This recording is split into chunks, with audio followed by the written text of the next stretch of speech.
नमस्ते। कक्षा 10 वाच्य परिवर्तन। यशस्वी हंस न सका, इसे भाववाच्य में बदलना है। बीमारी के कारण यह यहाँ न आ सका, भाववाच्य में बदलना है। राशि ने कविताएं सुनी, कर्मवाच्य में। विनीता ने सुंदर स्वेटर बुना, कर्मवाच्य में। चलो नहाने चलते हैं, भाववाच्य में। उनसे रोया न गया, कर्तवाच्य में। डॉक्टर ने ऑपरेशन किया, कर्मवाच्य में। इस तरह के जो वाक्य हैं, इन वाक्यों के वाच्य परिवर्तन करने हैं, जो स्वयं में वाच्य परिवर्तन अपने आप में निराले होते हैं। वह इस प्रकार हैं, जिनके प्रश्नों के देखने से ये पता चल जाता है कि उत्तर इनके इस प्रकार हैं। यशस्वी से हंसा नहीं गया। दूसरा है, बीमारी के कारण उससे यहाँ न आया गया। तीसरा है, राशि द्वारा कविताएं सुनाई गईं। चौथा है, विनीता द्वारा सुंदर स्वेटर बुना गया। पांचवा है, चलो नहाने चला जाए। इस प्रकार ये भाववाच्य विद्यार्थी पढ़ेंगे और उसको कॉपी में पुनः लिखेंगे। कुछ प्रश्न भी इस प्रकार हैं। वाच्य से आप क्या समझते हैं? वाच्य के भेदों के नाम बताएं। कर्तवाच्य से आप क्या समझते हैं? उदाहरण सहित लिखें।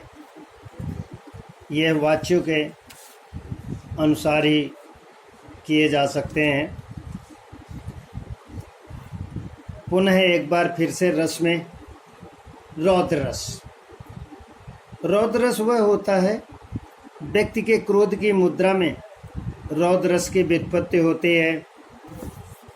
उदाहरण में, रे नृप बालक काल बस, बोलत तोई न संभार, धनुष सम त्रिपुरारी धन, विदित सकल संसार। ये परशुराम लक्ष्मण संवाद का उदाहरण है। स्थायी भाव क्रोध है, आश्रय परशुराम है, आलंबन शिव धनुष है, उद्दीपन शिव धनुष का अपमान, अपराधी लक्षण की चेष्टाएं हैं, संचारी भाव आवेग है। इस तरीके से यह रौद्र रस की परिकल्पना पूर्ण होती है। वीर रस वह रस है, इसका उत्साही भाव उत्साह है। अतिशयता में वीर रस होता है। यह उत्साह युद्ध, दान, दया, धर्म आदि के लिए होता है। उदाहरण, रे अश्वसेन, तेरे अनेक वंशज है छिपे नरों में भी, सीमित वन में ही नहीं बहुत बसते पुर ग्राम घरों में भी, ये नर भुजंग मानवता का पथ कठिन बहुत है कर देते, प्रतिबल के वध के लिए नीच सहाय सर्प का लेते। ये मनुष्य और सर्प से है। ये जो दोहा है, स्थायी भाव, युद्ध संबंधी उत्साह, आश्रय वीर पुरुष कर्ण, आलम्बन सर्प और पांडव सेना, उद्दीपन सर्प की सहायता न लेने के लिए प्रतिबद्धता होना, अनुभाव कर्ण का अंग फाड़ना, और संचारी भाव गर्व, जोश और स्मृति याद से। ये दो रस की परिभाषा पढ़ेंगे और लिखेंगे। अभ्यास के लिए कुछ इस प्रकार है। रति, रति का जो स्थायी भाव होता है, इसका रस का नाम श्रृंगार रस होता है। ऐसे ही उत्साह, निर्वेद, हास और विस्मय, इन रसों के नाम लिखने स्थायी भाव के अनुसार। दूसरा प्रश्न इस प्रकार है, करुण, बीभत्स, रौद्र, भयानक और वीर रस, इनके स्थायी भाव लिखने हैं। किस रस को रसराज भी कहा जाता है?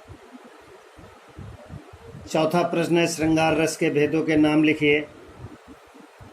पांचवा है रस के अंगों के नाम लिखिए।